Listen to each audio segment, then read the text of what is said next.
Hey Bamma Nation, I'm here today getting ready for Badbeat 6 with Mike Smith going up against Lew Polley in our light heavyweight class. How are you doing today, Mike?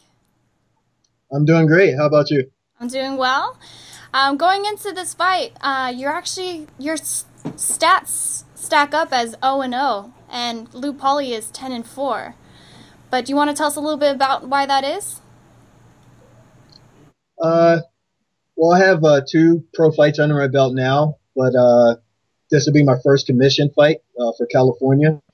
I have a few, amateur fights. I have 14 amateur fights prior to becoming pro last year, and I know that it's an incredible opportunity for me personally to be able to fight a fighter like Lew Polley and be considered, hopefully, at his level. And you know, regardless when it is, it's going to be a test that I'm down for it. He's a man. He bleeds just like I do. He puts his pants on just like I do. Breathes the same air, and I'm not going to back down from a fight. So again, win or lose, I can learn from it. And again, I just hope that I can give him a good enough fight that he feels. That he wasn't cheated in some way. I don't want him to feel that he's getting a tomato can and he's just going to run over me. But, anything can happen in MMA. Now, this is your debut fight for Bamma USA, and the fans haven't had the opportunity to get to know you. But you have a military background. Can you tell us about that? Yes, I'm an active duty Marine. I'm stationed here at 29 Palms, California. This year will be 20 years that I've been in the Marine Corps, so I'll be actually retiring pretty soon in the upcoming months. And, hey, I'm glad to still be alive, should I say. I have 5 combat tours under my belt, along with other numerous deployments. And, I'm 39 now. I just turned 39 in April. And I'm just glad to have an opportunity to still be here and be in one piece to do what I love, and that's to fight. Regardless what it is, how it is, I'm going to fight, and that's what I love to do. Now, speaking of MMA fighting, you've been an active Marine for 20 years now, but I want to know, when it comes just to the fighting side, aside from being in the military, why do you fight? Just my personal preference. I had a good friend that got me into it in 2006 when I was in security forces, and he just snatched me up. My original background is Muay Thai and boxing, and he started introducing me to jiu-jitsu, and I loved it. I fell for it, and he got me into the amateur fighting at first. 2008, I wound up breaking 2 of my ribs, and I had to take a little break there and heal up. And that's when I wound up coming out here to California, and I wound up getting back into fighting. I got a couple more fights in me, and eventually I'm gonna probably have to stop this. As I make a career change coming up, and but I will always be in the discipline of martial arts. So, but the MMA competitive side, I'll probably do a couple more fights, and then I'll have to hang it up. Now, going into this fight, tomorrow is the 4th of July, so next week, a lot of people are talking about, all the support that they have from military. Do you have a lot of people that are going to be coming out for this particular fight, specifically people in the military with you, or family, friends? Unfortunately, my unit is deployed right now. They're overseas, so the true Marines and sailors that would support me are not here.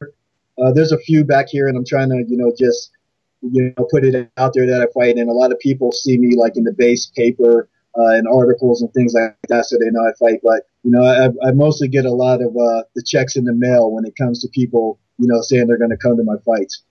But, I have my team back here, and I'll have, a good number of those guys back here to support me. And, as long as I'm in people's thoughts and, they have their best wishes for me, I'm happy.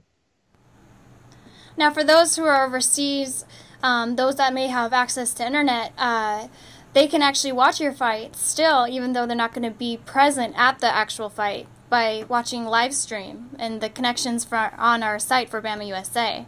So does that give you a little bit of motivation that there's a possibility they can still see you without being here? Yeah, that's actually good to know, because I didn't know they had that access. And if anything, I can email them over there and tell them to try and look me up. outside of them doing their original duties over there. So that's good to know. All right, Mike Smith, this is actually the first interview that we got to have with you. Also, this is your debut for Bamma USA, and I just wanted to ask you, how does it feel to be fighting for the first time in the Bamma USA cage? Oh, I'm excited. I'm very excited. I'm glad, again, that I was given the opportunity. I know it was sort of a hard deal to sell to the commission, to be a debuter, to fight against Lew Polley, who I have a lot of respect for. I saw him on Ultimate Fighter and things like that as a coach there. And again, personally, I just want to make sure that I'm up at that level, and this is going to be my big test. This will be the hardest fighter I've fought, I personally believe. And I know he's going to bring it, and I just hope to bring it back to him and, to have that respect. Very well said, Mike. And going into this fight, is there any shout-outs you want to give to your family or friends, any teammates? Always my family. Everybody's on the East Coast, from Jersey, New York to Pennsylvania.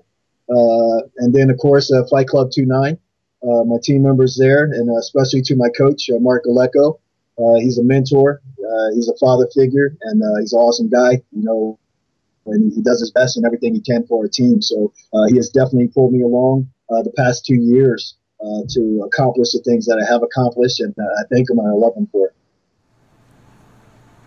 Awesome, Mike. It's great to have the support with your family and friends, and we're glad that you're going to be fighting in this fight for Badbeat 6. I know it's kind of like last minute, kind of difficult getting things together, but we're glad that you're going to be in our fight for the first time with a commission fight for you.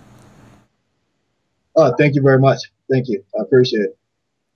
You brought up how it's kind of considered a struggle for the commission to get you into this.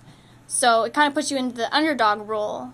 Does that give you any kind of more motivation, or is it a little bit more pressure to impress, or how does it do for you?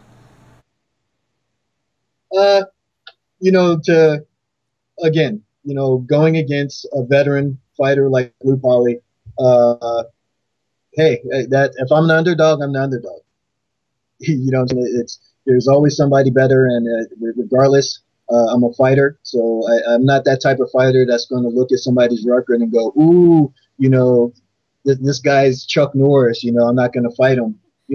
Hey, it's what it is, you know what I'm saying? So it doesn't matter if it's in a cage, if it's in a ring, or if I met somebody in the street, are you going to back down from somebody in the street? Oh, what's your record? Oh, you look, I'm not that type of person. So if I'm the underdog, which I am in this case, hey, that gives just more motivation, for me to win or attempt to win. And like I said, win or lose, there's something for me to learn from this. And again, I just want to push it, and I'm glad I got the opportunity. That's all I can ask for.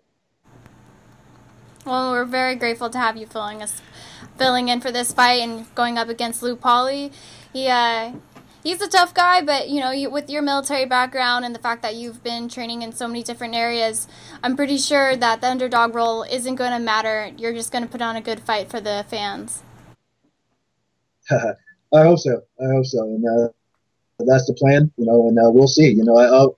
Everybody talks. Everybody has their opinions, which they have the right to. But, as a fighter, I don't got time for that. Do your talking in the cage. Most of our grappling tournaments that we do are, like San Diego, LA, and things like that. They're not necessarily on base. We do a lot of Grapplers X, a lot of pancration tournaments. We go up to Camp Pendleton, do the tournaments out there. We go to Vegas. I've won 2 years straight, nationals for pancration, for grappling, armed forces for pancration and grappling. I went to Serbia last year for Worlds and won gold there, and I just won for the world team again to go to Russia in October. So, we get around and we do pretty good with what we have, and we don't have all the fancy stuff that a lot of these schools have and the big names and UFC fighters that go there. It's just a bunch of determined motivators from Marines to sailors, and we get together and we put our knowledge together along with our coach, and we give it 100%. That's all we can ask for, and we come out on top. We win our tournaments, and we have the individual accomplishments. So it seems to work, so I won't complain with that. Well, thank you, Mike, for sitting with us. I know that being an active military, it's a little bit hard to get away, but it's nice to be able to get an interview with you via Skype. I know you're stationed out in 29 Palms, so thank you very much for speaking with us, and we look forward to seeing you come Friday the 13th at Commerce Casino for Badbeat 6. Hey, I appreciate you having me, and like I said, it's an awesome opportunity and honor for me to fight for Bamma. And again, Lew Polley, thank you for taking the fight and bring it to me, teach me a lesson. I plan to do one for you, and hey, we'll see Friday the 13th. So that's an interesting day too. Hey, how you doing? This is Michael Pellhorse Smith, and I'm a Badbeat fighter.